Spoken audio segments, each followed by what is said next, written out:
slowed his steps the moment he saw movement at the far end of the hallway. The faint echoes grew clearer, tired footsteps paired with the soft, rhythmic creak of a worn baby carrier. He paused, breath-catching for a reason he couldn't explain. Then she came into view around the corner. A young woman in fatigues. Her posture was straight, the trained stance of someone who lived by discipline, but her steps were uneven, betraying exhaustion she could no longer hide. Her uniform looked slept in, creases sharp in some places and completely collapsed in others. Her hair was hastily tied back in a bun that had half fallen apart, loose strands sticking to her forehead from sweat and stress. And the dark circles beneath her eyes told a story she never spoke aloud. Strapped to her chest in a faded baby carrier, she carried a baby, maybe 6 months old.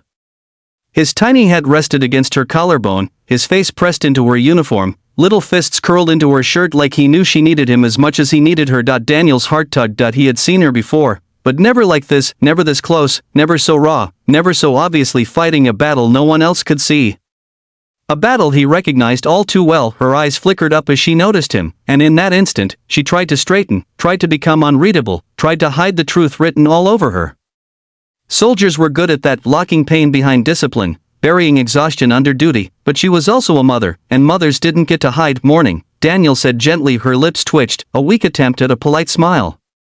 Morning, she replied, voice thin and frayed at the edges. The baby stirred, a tiny whimper escaping him, and she immediately bounced slightly on her heels, murmuring something soft.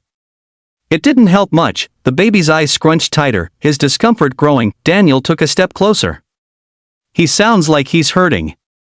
He's teething, she said with a breathless laugh, one that almost sounded like it might turn into a sob. And feverish. And apparently, he hates sleep as much as the universe hates me.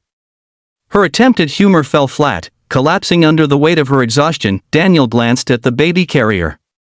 Faded fabric, worn straps, a small tear near the pocket, patched hastily by hand. Her boots were scuffed, her uniform a size too big, her dog tags tucked inside her shirt as if hiding them would make her less of a target for judgment. You look like you haven't slept in days, Daniel said softly. She bit the inside of her cheek, looked down, and kept steadying the baby with small motions. I haven't. Long shift, he asked. It never ends, she whispered. I sleep 2 hours, maybe 3 if he lets me. But he's sick, and daycare told me yesterday they can't take him until he's better. And I don't have anyone else who can watch him. She swallowed like the words were splinters cutting their way out. I'm not supposed to even be here with him, she added, voice barely audible. But I don't know what else to do. Daniel could hear the war inside her, duty versus motherhood, regulations versus reality. He had seen soldiers before. He had seen single mothers before. But seeing both in the same person, that was a different kind of strength. And a different kind of pain. Let me help, he said, her eyes darted up instantly, alert and defensive. No, you don't have to, I want to, he said firmly. Let me carry him for a minute. She blinked, stunned into silence by the softness in his voice. She hesitated, torn between pride and desperation, between independence and exhaustion. But the baby whined again, louder this time, and something inside her collapsed. She loosened the straps. When she passed the baby to him, her hands trembled, not from fear but from relief. Daniel cradled the little boy with practiced ease, one hand supporting the back, the other cupping the tiny head. The baby made a small uncertain sound, but when Daniel began rocking gently, he quieted, settling into the warmth with surprising speed. The young mother watched in astonishment. How are you doing that? Daniel smiled faintly. My daughter used to scream louder than a fire alarm. I've had practice. You have a daughter, she asked, surprised, 8 years old. Her name's Lily. Something softened in the soldier's face. You talk about her like she saved you. She did, Daniel said quietly. They stood in silence for a moment, the baby's breathing slowly evening out.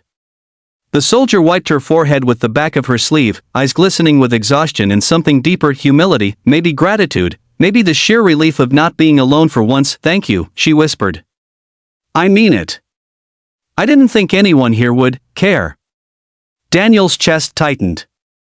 Everyone deserves someone who cares. No, she said bitterly. Not everyone. She sank onto a bench against the wall, her legs finally giving up. My family, they don't know. Or they pretend they don't. My unit keeps telling me to handle it because I'm the one who decided to have a child. And the higher-ups? She cut herself off, shaking her head. Daniel finished for her. They expect you to be a soldier first. Yes.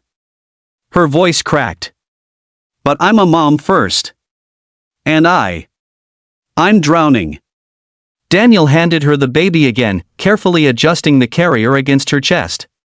She held him like he was the anchor keeping her from drifting too far away. What's your name? Daniel asked Riley, she said after a long exhale. Riley Matthews. Nice to meet you, Riley.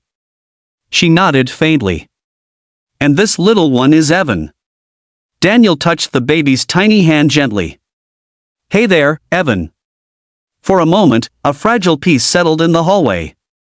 Morning light spilled through the tall windows, bathing them in a warm glow that contrasted sharply with the weariness etched into Riley's face. I should go, she said reluctantly. Shift starts in 20 minutes. You'll make it. She took a few steps, then turned back. Something had changed in her expression, something vulnerable, something hopeful. Daniel, she asked softly. Yes? Why did you help me? Really? Daniel opened his mouth, then closed it again. The real answer was too big, too personal, too painful. He thought of sleepless nights holding Lily, of grief so heavy it crushed his lungs, of strangers who had walked past without offering a single word. Because I know what it's like, he finally said. To feel like the world is too heavy. Riley's throat tightened. She nodded, holding Evan a little closer. Thank you, she whispered again. For seeing me. She started walking, slowly disappearing down the corridor toward the exit. Daniel watched her push the door open and step into the pale morning light.